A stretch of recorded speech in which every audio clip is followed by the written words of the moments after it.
ಪತ್ರಿಕಾ ಕರೆದ ಉದ್ದೇಶ ಏನಪ್ಪ ಅಂತಂದರೆ, ಇವತ್ತಿನಿಂದ ಕರ್ನಾಟಕದಲ್ಲಿ ಸಾಕಷ್ಟು ಒಂದೆರಡು ಅಂಶ ಅಲ್ಲ, ಸಾಕಷ್ಟು ಅಂಶಗಳಲ್ಲಿ ಸಾಕಷ್ಟು ಬೆಲೆ ಹೆಚ್ಚಾಗುವಂಥ ಕೆಲಸವನ್ನು ಆಗ್ತದೆ.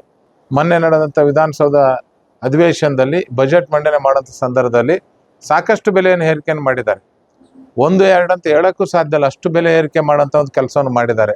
ಗಾಳಿಗೆ ಒಂದು ಟ್ಯಾಕ್ಸ್ ಹಾಕಿಲ್ಲ, ಗಾಳಿಗೆ ಒಂದು ರೇಟ್ ಫಿಕ್ಸ್ ಮಾಡಿಲ್ಲ, ಬಿಟ್ಟರೆ ಉಳುಕಿದು ಕುಡಿಯೋ ನೀರಿನ ಹುಟ್ಟಿನಿಂದ ಹಿಡಿದು ಸಾವಿನವರೆಗೂ ಎಲ್ಲಕ್ಕೂ ದರ ಹೆಚ್ಚು ಮಾಡೋಂಥ ಒಂದು ಕೆಲಸವನ್ನು ಈ ಕಾಂಗ್ರೆಸ್ ಸರ್ಕಾರ ಮಾಡಿದೆ. ಪೆಟ್ರೋಲ್ದಾಗಿರ್ಬೋದು, ಪೆಟ್ರೋಲ್ನ ಮತ್ತು ಡೀಸೆಲ್ 3 ರಿಂದ 4 ರೂಪಾಯಿ ಮತ್ತೆ ಹೆಚ್ಚು ಮಾಡೋಂಥ ಒಂದು ಕೆಲಸವನ್ನು ಮಾಡ್ತಿದ್ದಾರೆ. ಮತ್ತು ಹಾಲಿನ ದರ ಇವತ್ತು 4 ರೂಪಾಯಿ ಹೆಚ್ಚು ಮಾಡಿದ್ದಾರೆ. ಅದಕ್ಕೆ ಕೇಳಿದ್ರೆ ಉತ್ತರ ಕೊಡ್ತಾರೆ, 4 ರೂಪಾಯಿ ನಾವು ಡೈರೆಕ್ಟ್ ಅದು ರೈತರಿಗೆ ಕೊಡಕತ್ತಿದ್ದೇವೆ, ಗ್ರಾಹಕಿಂದ ಕಲೆಕ್ಟ್ ಮಾಡಿ ರೈತರಿಗೆ ಕೊಡಕತ್ತಿದ್ದೀವಿ ಅಂತ ಹೇಳ್ತಿದ್ದಾರೆ. ಇದಕ್ಕಿಂತ ಮುಂಚೆ ನಿಮ್ಮ ಸರ್ಕಾರ ಬಂದ್ಮೇಲೆ, ಕಾಂಗ್ರೆಸ್ ಸರ್ಕಾರ ಬಂದ್ಮೇಲೆ ಎಷ್ಟು ಸಾರಿ ಹಾಲಿನ ದರ ಹೆಚ್ಚು ಮಾಡಿದ್ರಿ? ಟೋಟಲ್ 9 ರೂಪಾಯಿ ಹೆಚ್ಚು ಮಾಡಿದ್ದಾರೆ ಹಾಲಿನ ದರ. ಈಗ ರೈತರಿಗೆ 4 ರೂಪಾಯಿ ಕೊಡ್ತೀವಿ ಅಂತ ಸುಮ್ಮನೆ ಹೇಳ್ತಿದ್ದಾರೆ. ಆ 4 ರೂಪಾಯಿ ಕೊಡ್ತೀವಿ ಅಂತ ಹೆಸರಿಗೆ ಅಷ್ಟೇ ಕೊಡ್ತಿದ್ದಾರೆ. ಅದ್ರ ಜೊತೆಗೆ ಏನು ಮೇವಿನ ದರ ಆಗಿರ್ಬೋದು, ಫುಡ್ ಗ್ರೈನ್ಸ್ ಏನು ನಮ್ಮ ದನಕರು ಫುಡ್ ಗ್ರೈನ್ಸ್ ಕೊಡ್ತಾ ಅದ್ರದ್ದು ಆಗಿರ್ಬೋದು, ಎಲ್ಲವನ್ನೂ ಹೆಚ್ಚು ಮಾಡೋಂಥ ಒಂದು ಕೆಲಸವನ್ನು ಮಾಡಿದ್ದಾರೆ. ಎಲ್ಲಿಗೆ ಮುಟ್ಸ್ಬೇಕಂತ ಮಾಡಿದ್ರಿ? ಇವತ್ತು ನೀವು ನೋಡ್ರಿ, ಯಾವುದೇ ತಾವು ತಗೊಳ್ರಿ, ನೀವು ರೈತರಿಗೆ ಪರಿಸ್ಥಿತಿ ಅಂತೂ ಇವತ್ತು ಭಾಳ ಚಿಂತಾಜನಕ ಇದೆ. ಇವತ್ತು ಅಲ್ಲೂ ವಿದ್ಯುತ್ ಅಂತರೂ ಎಲ್ಲಿನೂ ಕೊಡ್ತಿಲ್ಲ. 7 ತಾಸು ವಿದ್ಯುತ್ ಕೊಡ್ತೀವಿ ಅಂತಿದ್ದಾರೆ, 2 ತಾಸು ಎಲ್ಲಿಯೂ ವಿದ್ಯುತ್ ಬರ್ತಿಲ್ಲ.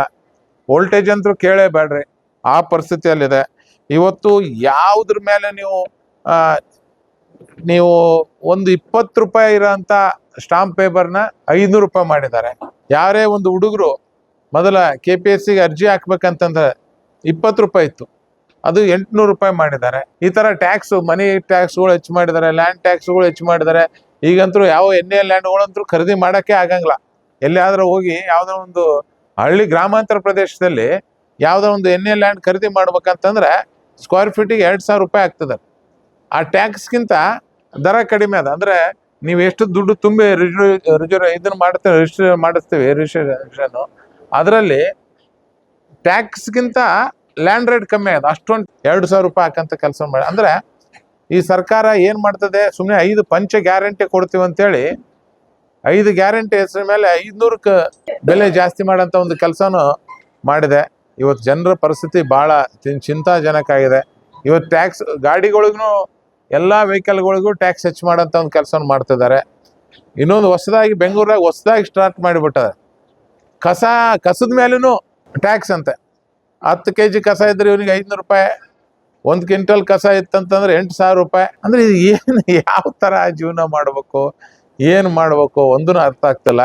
ಇವ್ರು ಸುಮ್ಮನೆ ಪಂಚ ಗ್ಯಾರಂಟಿಗಳು ಕೊಡ್ತೀವಿ ಅನ್ನೋದು ಬಿಟ್ಟರೆ, ಇವತ್ತು ನನ್ನ ಮನೆ ಹತ್ರ ಕೆಲವೊಂದು ಜನ ಹೆಣ್ಮಕ್ಳು ಬಂದಿದ್ರು, ಬೆಳಗ್ಗೆ ಬಂದು ಕುಡಿಯೋ ನೀರಿಂದೂ ಸಿಕ್ಕಾಪಟ್ಟೆ ಜಾಸ್ತಿ ಬೆಳೆದ್ಬಿಟ್ಟಾರೆ. ಸುರ್ಪುರದಲ್ಲಿ ಕುಡಿಯೋ ನೀರಿಂದು ಮಾಡಿದೆ. ಸರ್, ಆ ಗ್ಯಾರಂಟಿಗಳು ವಾಪಸ್ ತಗೋ ಅಂತೇಳಿ ರೇಟ್ ಕಡಿಮೆ ಮಾಡಂತೇಳಿ ಬಂದು ಹೆಣ್ಮಕ್ಳು ಬಂದಿದ್ರು. ಆ ಪರಿಸ್ಥಿತಿಗೆ ಬಂದುಬಿಟ್ಟಾರೆ. ಸುಮ್ಮನೆ ಏನಾರ ಕೇಳೋಣ ಪಂಚ ಗ್ಯಾರಂಟಿ ಅಂತೇಳಿ, ಏನು ಪಂಚ ಗ್ಯಾರಂಟಿಗಳು ಏನು ಪಂಚ್ ಗ್ಯಾರಂಟಿಗಳು ಗೊತ್ತಾಗ್ತಿಲ್ಲ ಜನರಿಗೆ.